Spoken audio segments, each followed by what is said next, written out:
우리 하나님은 어떤 단면만 보여주시는 분이 아니라 아주 입체적으로 너무나 경이로우시고 언제나 우리 생각보다 크시고 우리 마음보다 깊으시고 우리의 경험보다 늘 새로우시다는 사실을 기억하셔야 합니다. 한번 따라 하실까요? 우리 하나님은 우리가 만났던 하나님보다 언제나 더 크게 다가오신다.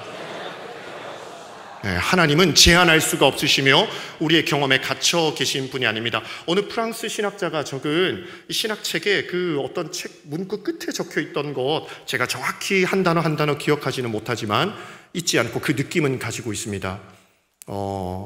너의 생각이, 하나님에 대한 너의 생각이 멈추면 그것은 더 이상 하나님에 대한 지식이 아니다 라는 표현이었습니다. 하나님은 늘 아침마다 새롭고 늘 새롭고, 욥이 하나님을 잘 아는 사람이었지만 이 귀로만 듣던 하나님을 이제 눈으로 봅니다. 이건 단지 청각에서 시각으로 옮겨갔다는 표현이 아니죠. 하나님 새로운 감각으로 하나님을 또 느낍니다 하는 거죠.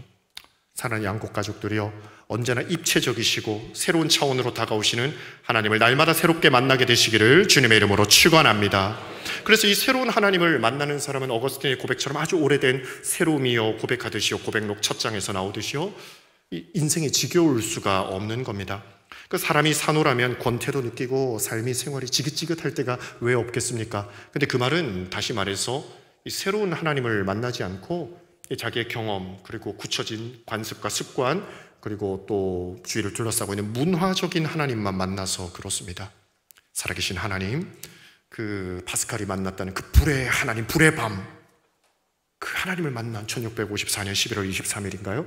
어쨌든 하나님을 만났다고 하는 그 밤, 그는 고백하죠. 철학적으로 신학적으로 만났던 하나님을 이제는 아브라함의 하나님, 이삭의 하나님, 야곱의 하나님, 살아계신 하나님으로 만났다고 말입니다. 다시 한번 축복합니다. 관념 속에, 문화 속에, 종교적인 프로그램 속에서 나타나는 하나님이 아니라, 인간이 쉽게 포착하고 정의할 수 있는 하나님이 아니라 언제나 새롭고 놀라우신 하나님 만날 수 있게 되시기를 주님의 이름으로 축원합니다. 우리 하나님은 엄청난 바람소리로 나타나시기도 하시죠. 산을 가르고 바위를 부수는 바람소리로 나타나기도 하시고요, 울리는 지진같이 하나님은 역사하시기도 하시고요, 또 이 뜨거운 불덩어리가 임재하듯이 하나님은 나타나시기도 하십니다. 그런 하나님이신데 언젠가 열왕기상 19장에 엘리야에게는 이 세미한 음성으로도 나타나셨거든요. 그러니까 우리는 하나님을 아주 다양하게 만날 수 있습니다. 그러므로 우리가 조심해야 될 것은, 저의 경우에도 제가 참 조심해야 하는데요, 제가 이런 기도 생활을 해봤던, 이런 성경을 읽어봤던, 이렇게 하나님 만났습니다, 이 제안은 할 수 있지만 그런 채널로만 하나님 만나는 것 아니거든요. 하나님은 너무나 입체적으로 다양하게 만나주시거든요. 그래서 다른 사람과 하나님과의 만남을 함부로 정죄하거나 판단하는 이런 실수를 해서는 안 됩니다. 어떤 사람은 정말 불의 임재로 만나주시고, 어떤 사람은 그냥 실존적으로 나다나엘아, 너가 나무 아래에서 기도하는 거 내가 봤다, 그 한마디에 하나님을 경험하거든요. 하나님은 여러분의 형편을 다 아십니다. 그래서 이 때를 따라 돕는 은혜로 각 영혼에게 맞는 그런 만남을 허락해 주셔서 모두가 하나님 만나 감격할 수 있으시기를 주님의 이름으로 축복합니다. 자주 말씀드리지만 그 하나님 만나려면 우선은 기대하셔야 합니다.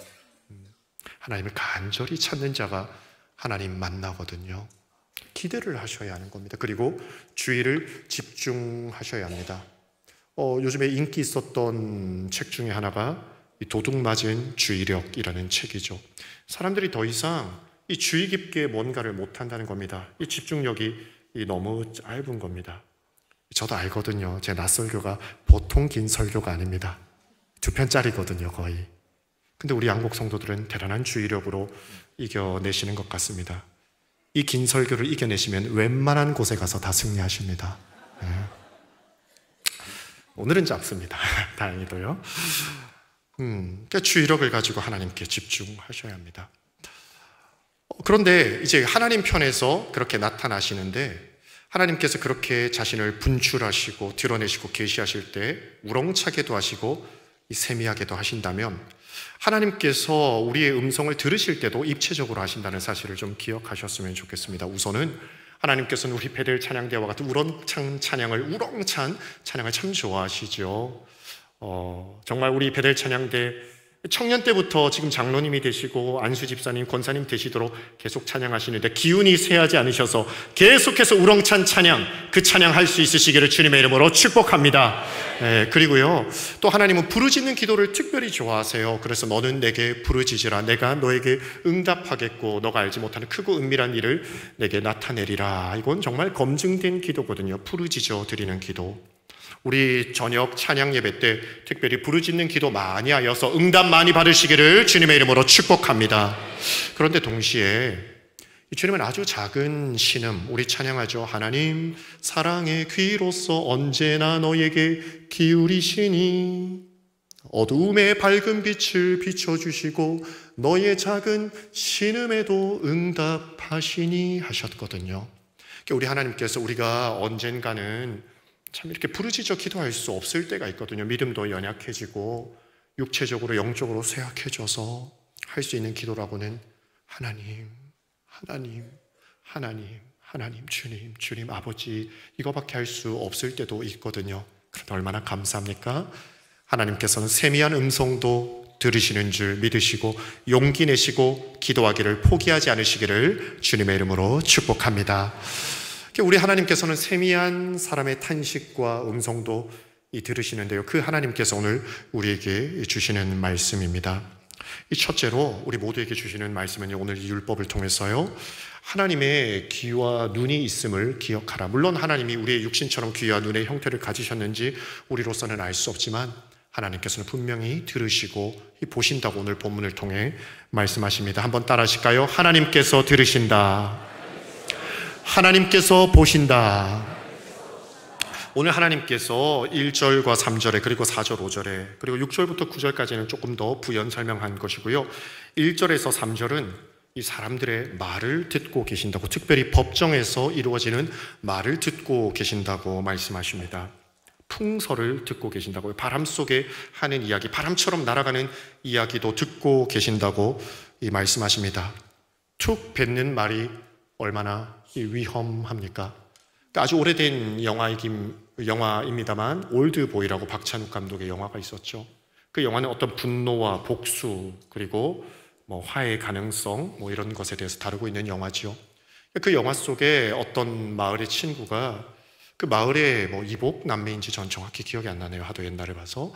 근데 그 남매가 둘이 이렇게 좀 친했어요. 남매지만. 그러다가 동네 아이들이 이상한 소문을 내는 거예요. 남매끼리 좀 얼레리꼴레리 한다. 소문을 내는 거예요. 그러다 보니까 이 여자아이가 상처를 받았어요. 우리가 특별히 친한 오누인데 어찌 그럴 수 있나. 그리고 그 아이가 좀 안 좋은 선택을 하게 되죠. 그래서 그 남동생이 이 소문 퍼뜨린 놈 내가 찾아서 반드시 복수하리라, 그런 내용의 영화입니다. 툭 뱉는 말, 풍설을 정확하게 확인되지도 않는 말을 함부로 하는 것 위험하거든요. 사랑하는 여러분, 하나님께서 성령으로 거룩한 재갈을 우리 입에 물려주사 이 뱉지 말아야 할 말, 뱉지 않는 은혜가 있으시기를 주님의 이름으로 축복합니다. 우리 교회에 3일 예배 때 말씀드렸죠. 요즘에 교회에 형사님들이 그렇게 등록을 많이 하셔서 우리 교회 오세요, 청년부에. 그래서 우리 교회는 목사도 많고 권사도 많고 집사도 많고 형사도 많습니다. 우리 교회 함부로 건드리면 안 되는 교회입니다. 그런데 그 형사님께서 이렇게 이야기 나누다가 그런 말씀 하시더라고요. 형사를 하셔서 좋으신 게 뭐세요? 이렇게 물어봤더니 인생에 대해서 아는데 이렇게 한 사람 말만 들어선 절대 실체를 알 수가 없다, 그런 얘기를 하시더라고요. 이 사람 말도 잘 들어보고 이 사람 말도 잘 들어보고 이 실체를 알아가야 한다 이러더라고요. 또 우리 교회에 또 판사들도 계시거든요. 판사님께 제가 여쭸어요. 이 형사님이 고발한 내용, 검사님이 고발한 내용, 변호사가 변호하는 내용을 들으면 사건의 실체를 좀 알 수 있습니까? 여쭤봤더니 이 판사님이 그러시더라고요. 알 수 없습니다 이러시더라고요. 거짓말들을 너무 많이 해서 사건의 실체를 알 수 없습니다. 그러면서 참 아름답게 겸손하게 기도 부탁을 하시더라고요. 이 사건의 실체를 아시고 정의를 세우시는 분은 하나님밖에 없으니 하나님의 은혜가 제 삶 가운데 있도록, 제 판결 가운데 있도록 기도해 주십시오 이러시더라고요. 참 그런 판사, 믿음의 판사가 있는 것 감사하셔야 되는 것 같습니다. 그죠? 하나님께서 우리 교회 모든 형사님들, 검사님들, 변호사님들, 판사님들에게 성령의 은혜와 지혜를 주셔서 회전하는 그림자도 없이 모든 것을 둘러보시고 돌보시는 하나님께서 지혜 주셔서 정의를 세우는 데 쓰임받게 되시기를 주님의 이름으로 축원합니다. 그런데요, 우리가 잘 알지도 못하면서 특별히 남의 안 좋은 얘기를, 풍설을 퍼뜨릴 수 있다는 것입니다. 우리 양국의 식구들은 사람 살리는 말만 할 수 있으시기를 주님의 이름으로 축원합니다. 그리고 그 말쟁이들을 조심하셔야 합니다. 이 남의 감추고 싶은 병력이 있을 수 있거든요. 그래서 기도해 준다는 말로 그가 원하지도 않는데 함부로 그의 아픈 것을 막 이야기해서는 되겠습니까? 또 청년들이, 어떤 사람은 그 사랑이 자랑스러워서 막 뽐내기도 하지만 어떤 청년들은 여린 마음이어서 그 사랑을 잘 보존하고 싶은데 그 상남동에서 둘이 손잡고 가는 거 봤다고 막 퍼뜨리면 그거 참 청년들 사랑 지키기 어렵습니다. 잘 보호해 드려야 하거든요. 여러분의 입술의 모든 말과 마음의 묵상이 주께 연락되기에 부족함 없기를 다시 한번 주님의 이름으로 축원합니다. 그리고 법정에서 악인이 있는데 악인과 친하다고 위증을 하는 사람이 있다고 주님은 말씀하십니다. 친하다고 정의를 버리셔서는 안 됩니다. 물론 나는 진리를 수호하리라, 그래서 너 편 들어줄 수 없어, 그렇게 너무 직접적으로 얘기하는 것은 위험하지만 지혜가 있으셔야죠. 친하다고 그 고등학교가 위험한 겁니다. 친하다고 졸업하세요. 그 학교는 자퇴하세요. 친하다고 다 편들어주는 게 아닙니다. 언제나 사람과 더 가까워야 되지만 정의로우신 하나님 편에 가까우시기를 주님의 이름으로 축원합니다. 그리고요, 또 다수의 의견이라고 그 말 다 받지 말라고 말씀하십니다. 이 사람 숫자가 위험하거든요. 이 다수로 내가 봤다 하면서 다수로 밀어붙이지만 거짓말이 얼마나 쉽게 일어나는지 모릅니다. 실제로 일어났던 일이고 제가 어느 심리학 책에서 봤거든요. 설교 때 한 두세 번 말씀드렸습니다. 어느 전설적인 농구 코치가 이제 프로팀에서 이렇게 감독도 생활하다가 좀 봉사하자는 의미에서 아마추어 팀에서 봉사하듯이 감독을 합니다. 근데 이 사람이 너무 열정이 뛰어나다 보니까 막 선수들을 엄청 이렇게 좀 다그쳤어요. 그리고 그게 어떤 교육위원회에 회부되어서 이 사람 자격을 다 박탈하고 명예의 전당에도 들어갔던 사람인데 그것도 다 이렇게 박탈시켰습니다. 웬고 하니 그 감독이 해서는 안 될 폭력을 휘둘렀다는 증언들이 여기저기서 나온 거예요. 그래서 한두 사람도 아니고 너무 여러 사람이 얘기하니까 맞다 해서 이제 그 사람은 다 모든 걸 잃어버렸습니다. 그동안 쌓아왔던 평판을 다 잃었습니다. 그런데 신기하게도 그 체육관에 CCTV가 나온 겁니다. 그 감독은 단 한 대도 때리지 않았습니다. 그래서 심리학자들이 연구를 했죠. 어떻게 이런 다수의 증언들이 일어났나. 그랬더니 너무 존경받고 너무 이렇게 대단한 스타가 뭐라 하니까 이 뭐라는 것이 이 듣는 학생들에게는 뺨 맞은 듯한 심리적 충격이 와서 모두가 집단으로 기억이 왜곡된 사례가 있었다라는 책을 본 적이 있습니다. 다수가 증언한다고 다 맞는 것이 아닙니다. 예수님에 대해서도 다수가 증언하잖아요. 다 맞는 게 아니거든요. 그래서 다수를 존중하는 민주주의 사회 속에 살지만 이 다수의 폭력을 행사해서도 안 된다는 것입니다. 우리 교회도 많은 회중이 모여있지만 이 다수로 너무 소수를 억압하는 일이 있어서는 안 됩니다. 그래서 또 졸업하셔야 될 학교가 있죠. 많다고. 많다고 다 밀어붙여서는 안 됩니다. 언제나 소수가 되시더라도 거룩한 소수로 빛과 소금 되시기를 주님의 이름으로 축원합니다. 그리고 여기서 굉장히 중요한 이야기가 나옵니다. 성경 전체적으로 하나님께서는 고아와 과부, 가난한 자들을 편들어 주시거든요. 성경 전체로 보면. 그리고 8절에 보면 이 뇌물 받아서, 부자에게 뇌물 받아서 이 법적인 진실을 이렇게 왜곡하지 말라라고도 주님이 말씀하십니다. 그런데 오늘 말씀은 좀 특이하게도 가난한 자라고 편벽되이 두둔하지 말라고 하십니다. 우리가 전부 다 이렇게 동정의 마음이 있거든요. 그래서 우리 교회에도 어떤 큰 부자와 아주 가난한 사람이 갈등이 일어나면 어떤 한편으로는 부자 편을 들어주기도 하지만 어떤 편에서는 동정의 마음이 일어나서 이게 옳고 그름의 진위를 살펴보지 않고 가난한 자의 편을 들어주기도 한단 말이죠.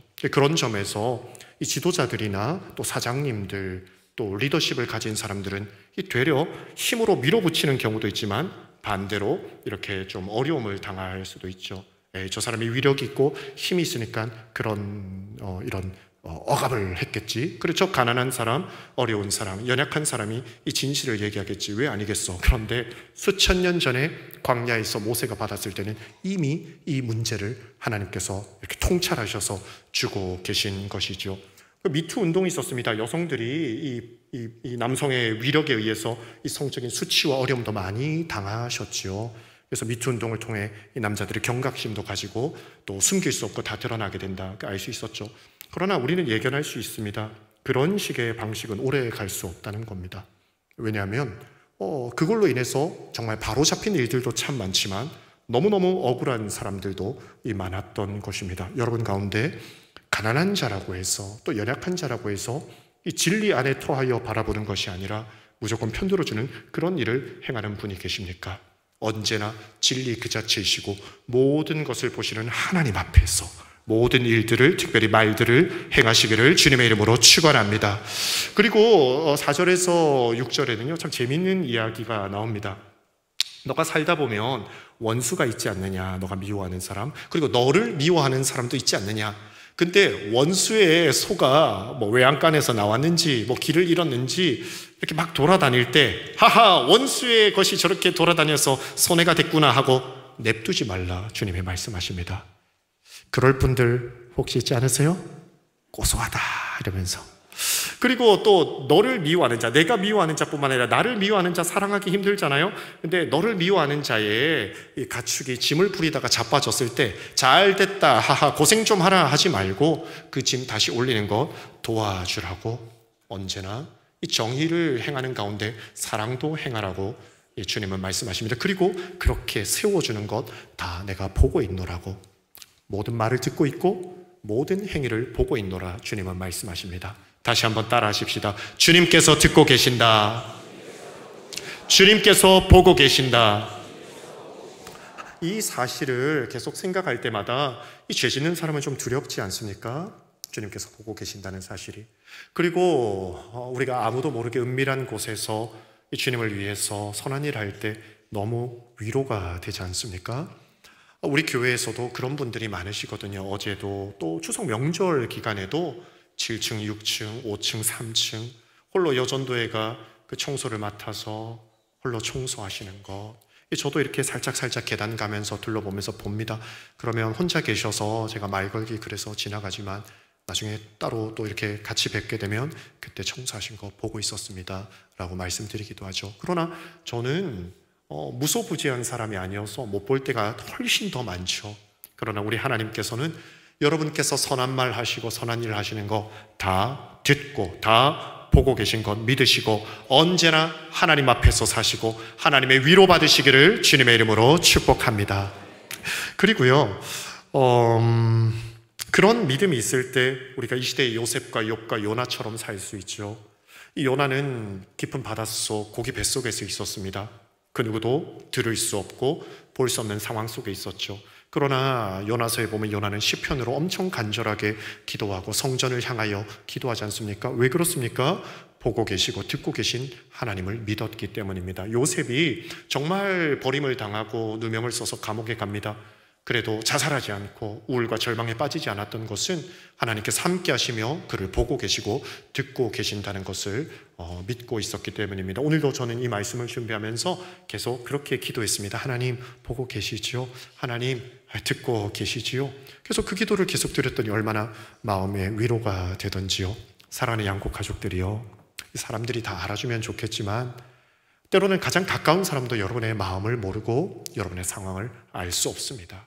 그러나 선하신 우리 아버지 하나님께서 가난한 자와 억울한 자와 정말 힘없는 자의 모든 소리도 들으시고 행동도 억울한 상황도 보시는 하나님께서 여러분을 보고 계시고 듣고 계신다는 사실을 일터와 학교와 가정에서 늘 기억하시며 살아가시기를 주님의 이름으로 축복합니다.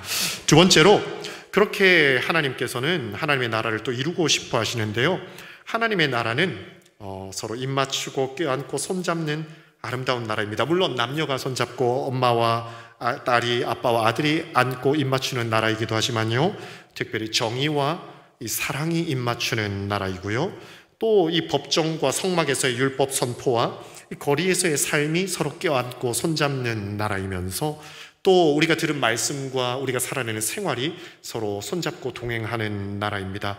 정의와 이 사랑이 서로 입맞추는 나라, 어느 하나도 없어서는 안 됩니다. 우리 가운데 정의를 외치시는 분들이 많습니다. 멋지신 분들입니다.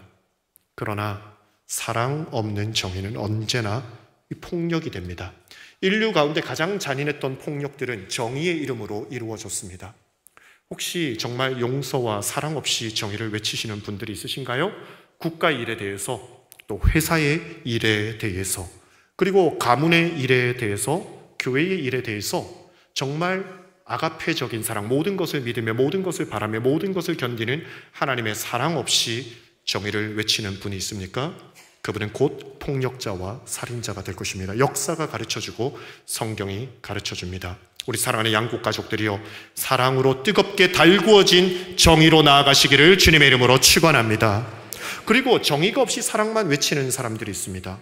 정의가 없는 사랑은 낭만에 불과하죠. 정의의 올바름으로 보호받지 않는 사랑은 언제나 위험한 사랑이 되어버립니다. 그런 낭만에 머물러서는 안 되죠. 늘 정의가 있는 그런 안전한 사랑이어야 합니다. 따라하십시다. 정의가 있는 사랑을 하자. 그래서 이 정의와 사랑이 입맞추도록 해야 한다는 것입니다. 시편 85편 10절에 인애와 진리가, 인애는 사랑이죠, 진리는 정의입니다. 서로 만나고, 의는 정의죠, 의와 화평이, 이 화해된 사랑이죠, 서로 입맞춘다라고 시편 기자는 노래했습니다. 이 감각을 가지는 것, 이건 거듭난 사람만이 가질 수 있는 것입니다. 이 정의와 사랑을 동시에 사랑할 방법이 사실은 대체로 없습니다. 그걸 동시에 하기가 진짜 어렵다고요. 그래서 이 세상 사람들에게 이 정의로 불타오르는 사랑이 충만한 정의를 실행하라고 요구하면 사실은 불가능한 것을 요구하고 있습니다. 그래서 우리 주님께서 미리 모범을 보여주셨죠.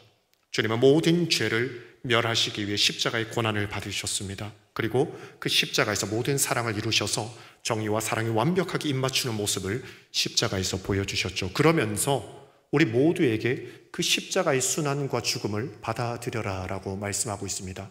그러니까 정말 정의를 실행하면서 사랑도 발현하려면 사실 십자가의 죽음 같은 고통을 그 공동체에서 끌어안아야 그런 삶을 살 수 있거든요. 어떻게 이 세상 사람들한테 기대하겠습니까? 오직 그 사랑을 받고 그 사랑과 정의의 삶을 동시에 이뤄내는 고통을 받아들일 때, 그러니까 그건 결국 나 자신이 손해를 받아야만, 내가 그 손해를 짊어져야만 그 고통과 그 모든 어그러진 정의를 회복하고 그 결핍된 사랑을 뿜어내는 그 삶을 살려면 내가 십자가를 지는 듯한 고통을 감당해야 하거든요. 그것은 그 사랑을 받은 사람과 이 부활의 소망과 능력을 믿고 받은 사람만 할 수 있거든요. 사랑하는 양국 가족들이 오늘 낮에도 거듭남에 대해서 이야기했거든요. 하늘로부터 오는 생명을 받은 자, 하늘로부터 이 사랑을 부은 바 받은 자, 십자가와 부활을 그냥 추상과 낭만으로 믿는 사람이 아니라 진짜 내 삶에 구현되어야 될 현실, 나에게 펼쳐질 현실로 믿는 사람만 이 사랑과 정의를 동시에 살아낼 수 있습니다. 우리 힘으로 살아낼 수 없거든요. 하늘로부터 은사와 능력을 덧입어야 합니다. 그래서 성도는 기도하지 않고 은사 받지 않고는 살아갈 수가 없는 것입니다. 사랑하는 양국 가족들이요, 사랑과 정의가 입맞춘 하나님의 나라를 모두가 목말라 하고 있습니다. 그래서 하나님께서 여러분에게 먼저 십자가와 부활의 놀라운 진리를 깨닫게 해주셨습니다. 성령으로 이 진리가 여러분의 혈관 속에 흐르고 여러분의 뼛속 깊은 곳까지 들어가서 사람이 할 수 없는 참된 빛과 소금의 삶을 살아갈 수 있으시기를 주님의 이름으로 축원합니다. 그래서 이 삶을 위해 우리는 부르짖어 기도하지 않을 수가 없는 겁니다. 누가 정의의 한 편이라도 이룰 수 있으며 사랑의 한 조각이라도 떠서 줄 수 있겠습니까? 그러나 성령 받고 은사 받으면 예수님께서 말씀하신 대로 너희가 이보다 더 큰 일도 하리니 하였습니다. 오 하나님이시여, 우리 양국 가족들에게 힘 주시기를 원합니다. 삼손처럼 힘을 다 빼앗겼던 사람도 오늘 밤에 기도하여 이번 한 번만 도와주옵소서 기도했던 삼손의 기도 들으사 다시 힘을 주셨던 것처럼 오늘 우리 모든 양국 가족들에게 사랑과 정의의 삶을 동시에 살아낼 수 있는 예수의 삶을 사는 능력 주시기를 주님의 이름으로 축원합니다. 그리하여서 여러분을 보는 자녀들이, 여러분을 만나는 친구들이, 여러분을 만나는 동료들이 여러분을 통하여 예수님 만날 수 있게 되시기를 주님의 이름으로 축원합니다. 그리고 이 법정에서 이루어졌던 일이 거리에서도 하나님 나라로 이루어지기를 주님은 원하시죠. 1절에서 3절은 법정에서의 송사와 관련된 일입니다. 그러나 정의가 이곳에 갇혀 있어서는 안 된다. 사랑이 이곳에 갇혀 있어서는 안 된다. 거리로 흘러져 나가야 된다. 에스겔서 47장이 우리에게서 이루어지기를 주님은 원하시는 겁니다. 교회에서 정의를 이야기하는 것은 쉽습니다. 교회에서 사랑을 이야기하는 것은 쉽습니다. 그러나 여러분의 향하시는 그 집안과 장터에서, 일터에서 이 정의와 사랑을 살아내는 것은 쉬운 것이 아닙니다. 우리가 그래서 기도해야 되는 것입니다. 우리 교회가, 우리 성도들이 에스겔의 환상이 현실로 이루어지는 사람이 되어 우리 교회로부터 정의와 사랑이 흘러나가고 우리 심령과 생활로부터 이 사랑이 흘러나가기를 기도해야 하는 것입니다. 그래서 오늘도 부르짖어, 매 주마다 저녁 예배마다 부르짖어 기도하는 겁니다. 하나님, 이 주일뿐만 아니라 The other 6 days, 다른 6날 동안에도 이 사랑과 정의를 외치며 살아갈 수 있도록 도와주십시오. 저는 너무나 부족합니다. 그러나 비겁하고 겁 많았던 베드로를 통해 놀라운 일을, 하루에 3,000명도 구원하신 하나님, 예수님을 핍박하던 사울을 정말 복음의 사람 바울로 변화시키신 하나님, 나를 사용하여 주셔서 내 속에서 놀라운 생수의 강이 흘러나가 정의와 사랑이 강같이 흐르게 하여 주시옵소서. 기도하여 살아내시는, 거리마다 하나님 나라를 세워나가시는 우리 양곡 가족들 되시기를 주님의 이름으로 축원합니다. 이 정치학자들이나 또 윤리학자들이 실수하는 게 있습니다. 엄청 큰 실수입니다. 어마어마한 실수입니다. 그게 뭐냐? 예를 들어 정치학에서 존경하는 사람들 이렇게 이름 가운데 마틴 루터 킹 주니어 목사님이 계시죠. 흑인 인권 운동하신 분이요. 그리고 또 넬슨 만델라 같은 분이 있고요. 또 흑인들의 해방을 위해서 싸우셨던 링컨 대통령, 이런 분들 있죠. 이런 분들이 흑인의 해방을 위해서 전쟁도 치루었다, 흑인과 민권을 위해서 싸우셨다, 그리고 화해와 평화를 위해서 감옥에서도 견디셨다. 우리가 이것을 본받지 않는데 그거 너무나 부분적이고 사실은 소용없는 이야기입니다. 그들에게 그들의 삶이 어떻게 가능했는지를 물었어야 하는 것입니다. 그들은 모두 교회에서 하나님의 말씀으로 하나님께서 능력의 원천이 되셔서 그들이 그런 삶을 살 수 있었는데, 하나님은 쏙 빼고 거리와 마을에서, 장터에서, 광장에서 그런 삶을 살 수 있고 살아야 된다고 정치학자들, 윤리학자들은 외치고 있는 것입니다. 하나님 없이는 그들은 그런 것들을 할 수 없었습니다. 그들이 교회에서, 강단에서 선포되는 말씀과 성경에서 뿜어져 나오는 하나님의 사랑과 정의를 맛보았을 때에 그들이 역사 가운데서, 거리와 광장에서 그러한 하나님의 나라를 만들 수 있었죠. 이 세상 사람들에게 무엇을 기대하십니까? 하나님을 복과 힘의 원천으로 삼으시는 여러분들이 세상의 빛과 소금, 희망인 줄 믿으시기를 주님의 이름으로 축원합니다. 그런 자긍심을 가지시기를 주님의 이름으로 축원합니다. 그래서 다시 한번 오늘 낮에 외친 것처럼 기도해 보실까요? 주여, 나를 사용하여 주시옵소서.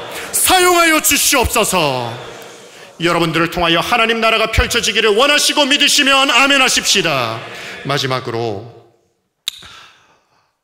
여러분과 제가 정말 하나님의 나라를 위하여 이 먼저 부름을 받아서 사랑의 빚진 자가 된 것을 기억하셔야 됩니다. 오늘 마지막 절에 너는 이방 나그네를 압제하지 말라. 너희가 애굽 땅에서 나그네가 되었은즉 나그네의 사정을 아느니라 하셨습니다. 종이었고 나그네였던 히브리 사람들을 주께서 부르셔서 약속의 땅의 주인이 되게 하셨습니다. 그런 약속의 땅과 축복을 허락하신 까닭은 자기들만 잘 먹고 잘 살라는 것이 아니라 아브라함을 통해 예언하시고 축복하셨듯이 너는 복의 근원, 복이 될지라 라는 의미에서 그들을 먼저 사랑해 주신 것이지요. 이 율법을 통해 이 수많은 율법들, 배상에 관한 법, 종에 관한 법, 또 소의 임자에 관한 법, 이 법들을 계속 배워나가면서 우리로 하여금 하나님 나라를 받아들여 하나님 나라를 펼쳐가라고 저와 여러분을 부르셨고 이스라엘 백성들을 부르셨다는 사실을 기억하셔야 합니다. 하나님의 나라를 위하여 여러분 한 분 한 분을 부르셨음을 꼭 믿을 수 있으시기를 축복합니다. 이 모든 율법들을 꼭 다 외우실 필요는 없습니다. 하나님 나라를 위해서요.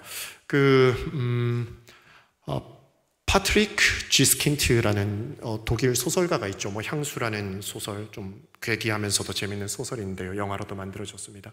근데 그가 기품의 강요라는 책을 쓴 적이 있는데요. 3편의 단편 소설과 한 편의 에세이로 된 책입니다. 그 책에 그가 고민을 좀 했어요.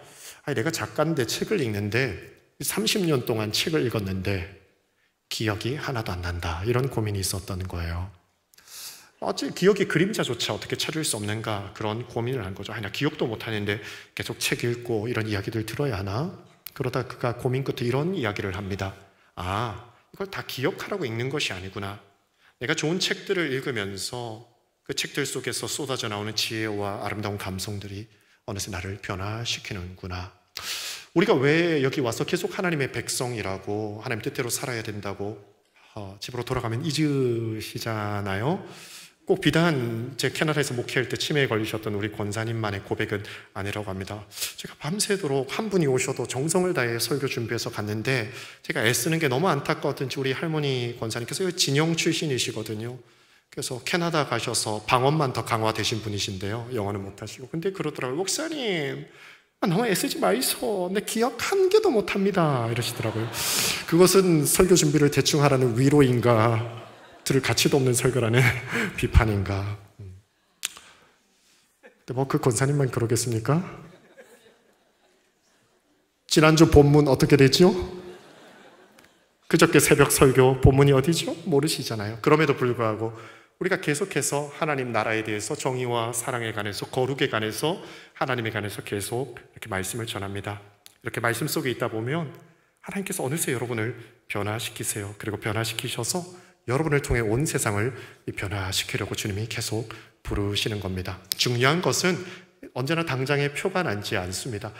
내가 하나님 나라를 위해서 일해야 되는데 나 같은 사람이 뭘 한다고, 믿음이 별로 자라지 않는 것 같은데, 그러실 수 있죠.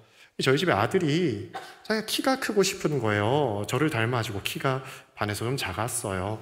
그러다 보니까 마음이 급한 거예요. 그래서 밥 많이 먹고 잘 자면 키 큰다 이랬더니 그 키가 크고 싶은 까닭에 그날 밥 많이 먹고 일찍 자더라고요. 그리고 그 다음날 키 재보는 거예요. 어리석게 말입니다. 키같이 중요한 이 몸의 지표들은 하루아침에 알 수 있는 게 아니거든요. 조금 있다 보면 훌쩍 자라 있습니다. 하물며 믿음이겠습니까? 오늘 말씀 듣는다고, 오늘 내가 하나님 나라 백성이라고, 하나님 나라 위해서 일하는 일꾼이라고 듣는다고 확 변하는 게 느껴지지 않을 수도 있어요. 그러나 하나님께서는, 성실하신 하나님께서는 여러분을 그렇게 빚어 나가고 계시고, 이 말씀 듣고 기도할 때마다 이 믿음의 키가 어느새 자라게 하셔서 여러분들을 정말 하나님 나라를 위해서 귀히 사용하실 줄 믿으시고 담대하게 나아가시기를 주님의 이름으로 축복합니다. 그래서 우리는 낙심할 필요가 없는 것입니다. 이제 나아가기를 원합니다.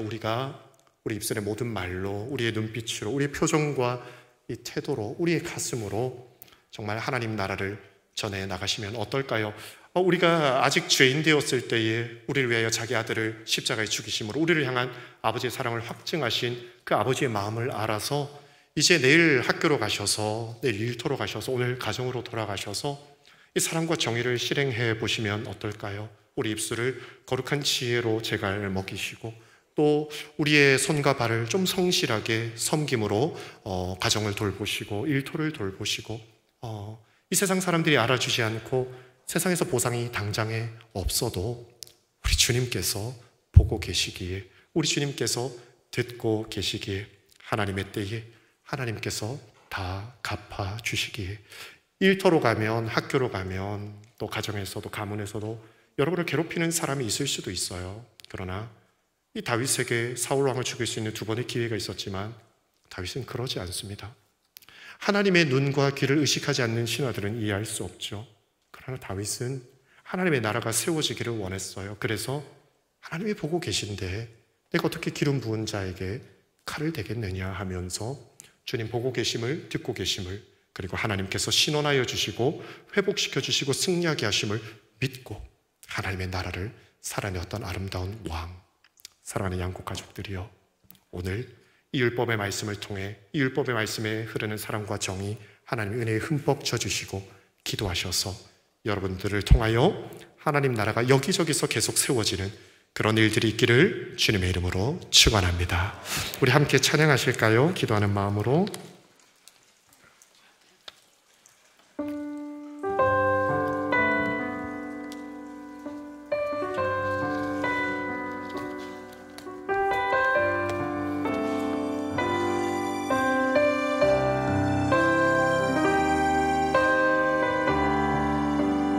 이 찬양과 정말 어울리는 심령 되시기를 원합니다.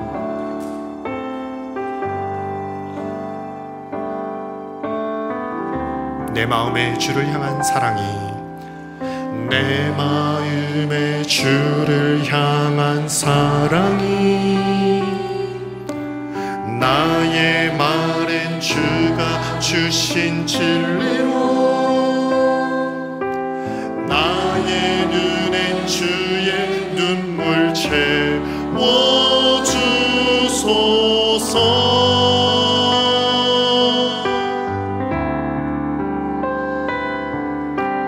내 입술엔 찬양의 향기가,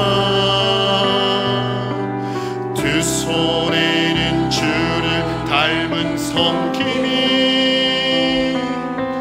나의 삶에 주의 흔적 남게 하소서. 하나님의 사랑이, 하나님의 사랑이 영원히 함께하리. 십자가의 길을 걷는 자에게, 순교자의 삶을 사는 이에게, 오호 조롱하는 소리와 세상 유혹 속에도 주의 순결한 신부가 되리라. 내 생명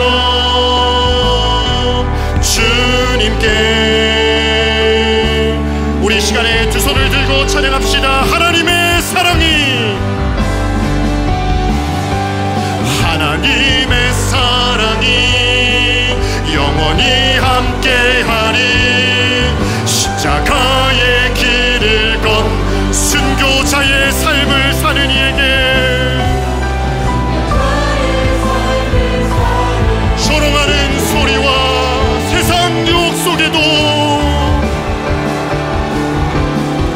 조롱하는 소리와 세상 유혹 속에도 주의 순결한 신부가 되리라. 네, 우리 다시 한번 고백하십시다. 하나님의 사랑이 영원히 함께하리. 드리리.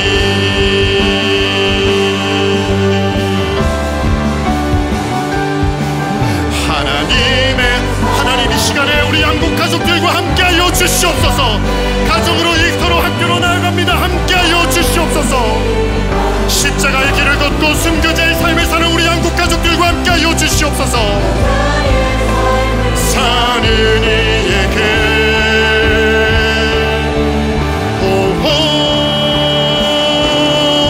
조롱하는 소리와 세상 유혹 속에도 주의 순결한 신부가 되리라. 내 생명 주님께,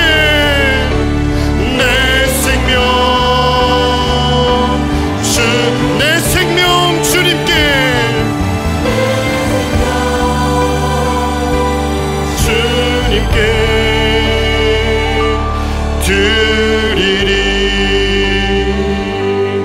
우리 시간에 기도하기를 원합니다. 정말 이 가사처럼 우리 가슴이 하나님을 향한 사랑으로, 하나님께 받은 사랑으로 충만하여 심장이 터질 듯이 고동치고 하나님을 위하여 모든 것을 할 수 있노라 하고 싶다고 고백할 수 있기를, 그리고 우리의 말에는 하나님이 주신 그 사랑과 진리로 가득하기를, 우리 입술에는 찬양이 가득하고 우리 두 손은 주를 닮은 섬김이 있고 우리 눈은 정말 주님의 나라를 위한 그 간절함의 눈물로 가득할 수 있기를. 그래서 여러분들이 가시는 곳마다 이 신비롭게 하나님의 나라가 펼쳐지기를, 겨자씨 같은 작은 우리이지만 그 스스로 자라나서 모든 새들이 깃드는 커다란 나무가 되듯이 우리의 연약한 삶을 주께 드리고 하늘의 미랄이 떨어지듯이 주님 앞에 내 인생을 던지고 바치오니 우리를 통하여 하나님의 나라를 이루어 주시고 내 인생 마지막 호흡의 순간에 주님, 저에게 맡겨주신 것 다 있습니다, 다 있습니다, 다 있습니다. 이 어떤 경기를 뛰시는 분들이 몇 달간 고생하고 철인 3종을 나가셨어요. 이 여자분들이. 그리고 다 뛰었어요. 1등 한 것도 아닙니다. 꼴등 비슷하게 하셨어요. 그런데 자기 모든 것을 쏟아 완주하니까 막 벅차서 눈물이 나는 거예요. 우리 마지막 호흡 다 할 때에 어떤 사람이 볼 때는 꼴등 같고 어떤 사람이 볼 때는 별것 없었지라도 주여, 내가 주님을 위해서, 내 가정에서, 내 일터에서, 내 생명 호흡 다해 주를 위해 달려왔습니다. 그 감격으로 울며 주님께 나아갈 수 있는 우리가 되기를 소망하면서 이 시간 우리 삶을 사용하여 달라고, 능력을 달라고 이 시간에 주여 3번 외치고 기도하시겠습니다. 주여, 주여, 주여. 하나님 아버지 감사합니다. 저희를 사랑하여 주셔서 이 시간에 생명의 말씀을 허락하여 주시고 내가 보고 있다, 내가 듣고 있다 말씀하여 주시니 감사합니다. 너가 가정에서 핍박을 받을 때에도 내가 보고 있다, 너가 일터에서 고생할 때에도 내가 보고 있다, 너가 외로이 퇴근할 때에도, 너가 홀로 집으로 걸어갈 때에도, 너가 예배 마치고 홀로 어두운 길을 집으로 돌아갈 때에도 내가 보고 있다, 너가 쓸쓸히 길을 갈 때에도 내가 너를 보고 있다, 내가 아무도 보지 않는 곳에서 아버지여 선한 일 하는 것 내가 보고 있다 말씀하여 주시옵소서. 주여, 우리의 심장이 주를 향한 사랑으로 가득하기를 원합니다. 우리 말에 주가 주신 진리로 가득하기를 원합니다. 우리 눈에 주의 눈물이 채워지기를 원합니다. 우리 입술에 찬양의 향기가 가득하기를 원합니다. 우리 두 손에 주를 닮은 섬김이 있기를 원합니다. 우리 인생에 주의 흔적 남기를 원합니다. 하나님의 사랑으로 우리 양국 가족들을 덮어 주옵소서. 가문을 구원하고 전도하기 위해 나아갑니다. 일터에 하나님 나라 세우기 위해 나아갑니다. 학교에 그리스도의 복음을 전하기 위해 나아갑니다. 아버지여, 이 시간에 도와주시기를 원합니다. 하나님의 사랑으로 함께하여 주옵소서. 영원토록 함께하여 주옵소서. 영원히 위로하여 주시고 힘을 주시고 능력 주시기를 원합니다. 성령이시여 함께하여 주옵소서. 은혜를 베풀어 주옵소서. 주여, 십자가의 길을 담대히 걷게 하옵소서. 부활의 소망과 확신을 가지고 천국의 기쁨과 위로를 가지고 나아갈 수 있도록 도와주옵소서. 순교자의 삶을 살 수 있도록 도와주옵소서. 나는 죽고 예수로 살게 하여 주옵소서. 사랑하는 부모님을 위하여, 사랑하는 배우자를 위하여, 사랑하는 자녀들을 위하여, 사랑하는 형제 자매를 위하여, 이웃들을 위하여, 구원해야 될 영혼들을 위하여 순교자의 삶을 살 수 있도록 주여 도와주옵소서. 천하보다 귀한 영혼들에게 하나님의 사랑을 나타내고 그리스도의 향기를 드러내며 성령의 역사를 이루기 위하여 순교자의 삶으로 나아가기를 원합니다. 믿음이 연약합니다. 믿음을 주시기를 원합니다. 성령의 충만함을 주시기를 원합니다. 십자가의 사랑이 우리 심령에 강같이 흐르기를 원합니다. 예수 그리스도의 사랑이 우리 심령에 부음받기를 원합니다. 주여, 조롱하는 소리와 세상 유혹 속에도 두려워하지 않고 주의 순결한 신부가 되어 끝까지 믿음을 지키며 나아갈 수 있도록 주여 도와주옵소서. 우리의 생명, 우리의 시간, 우리의 물질, 우리의 능력, 우리의 모든 것을 주께 바칩니다. 마지막 날에 주님 앞에 섰을 때에 부끄러움이 없도록 주님, 제가 달려왔습니다. 주님, 넘어질 때도 있고 주님 쓰러질 때도 있지만 주님 바라보며 달려왔습니다. 위로하여 주시고 아버지여 모든 상처를 치유하여 주시고 주님 상례를 주시기를 원합니다. 고백할 수 있는 저희 모두가 될 수 있도록 도와주옵소서. 믿음의 뒷걸음질 치는 자 없게 하시고 넘어진 자 일어날 수 있도록 도와주시고 뒤돌아선 자 다시 회개하여 주님을 향하여 달려갈 수 있도록 주여 도와주옵소서. 첫사랑을 잃어버린 자 회복할 수 있도록 도와주옵소서. 기도의 불이 타오르게 하시고 기도의 눈물이 다시 흐를 수 있도록 도와주옵소서. 말씀을 향한 감격과 전도의 불이 타오를 수 있도록 주여 역사하여 주시옵소서. 주님 도와주시옵소서. 할렐루야, 할렐루야, 할렐루야. 하나님, 저희 살아온 삶을 돌아보건대 저희가 저희 자신이 싫어질 때도 있습니다. 우리 마음에는 엉겅퀴와 가시가 많았고 우리 말은 가시 돋친 때가 너무 많았습니다. 마음은 그게 아닌데 가까운 사람에게 상처 주었고 가까운 사람들에게 차가운 눈빛을 쏘아 붙였습니다. 하나님을 찬양하기보다 우리 마음이 너무 비참해져서 스스로 자랑하고 스스로를 부풀리기에 바빴으며 섬기기보다는 섬김받는 것 좋아했습니다. 예수의 흔적으로 내 삶이 가득해야 하는데 이 세상 사람들과 똑같은 날들도 많았습니다. 이런 우리가 죄인 되었을 때에 우리를 사랑하셔서 주께서 십자가에서 죽으셨습니다. 말로 표현하지만 사실 다 이해할 수도 없고 다 설명할 수도 없음을 고백합니다. 저희가 무엇이 간데 자녀 삼아주시고 회개해놓고 결단해놓고 또 넘어지고 또 죄짓고 또 부끄러운 일 하는데 호산나 외쳐놓고 십자가에 못 박으소서 하듯이 주님을 부인한 적도 많았는데 어떻게 주님 우리를 포기하지 않으시고 우리를 이렇게 사랑하신다는 말씀입니까? 우리 자식들이 우리 마음 몰라줘도 서운하고 우리 배우자가 우리 마음 몰라줘도 참 섭섭한데 그 아들을 주신 주님 우리를 향해 얼마나 서운하셨겠습니까? 그러나 오늘도 우리를 사랑하시고 보고 계시고 듣고 계신다 위로의 말씀을 주시니 감사합니다. 오늘 다시 한번 일어나고 싶습니다. 주님 붙잡아 주셔서 세워주시고 다시 보내시는 일터와 가정과 학교와 장터로 삶의 자리로 나아갑니다. 주님 부족하지만 이 돌멩이 같은 저희 삶을, 마른 막대기 같은 저희 삶을 주님께 드립니다.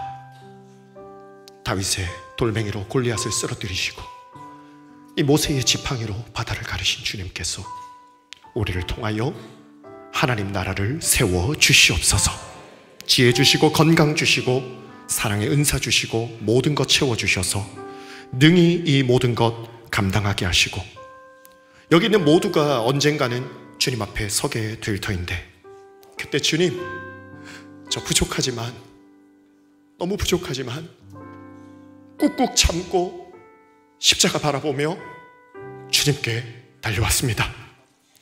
주님 사랑해 주시고 칭찬해 주시고 저희를 받아주시옵소서라고 기도할 수 있는 저희 모두 될 수 있도록 축복하여 주시옵소서. 우리 사랑하는 양국 가족들 가운데 말할 수 없는 몸의 아픔과 마음의 괴로움, 관계 어려움, 삶의 고단함으로 힘든 성도 있습니까? 지금 만나주시고 안아주시고 아들아 딸아 내가 다 안다 말씀하여 주시옵소서. 영원토록 우리를 사랑하신 주님을 저희도 영원토록 사랑하기를 원하오며 예수님의 이름으로 기도하옵나이다.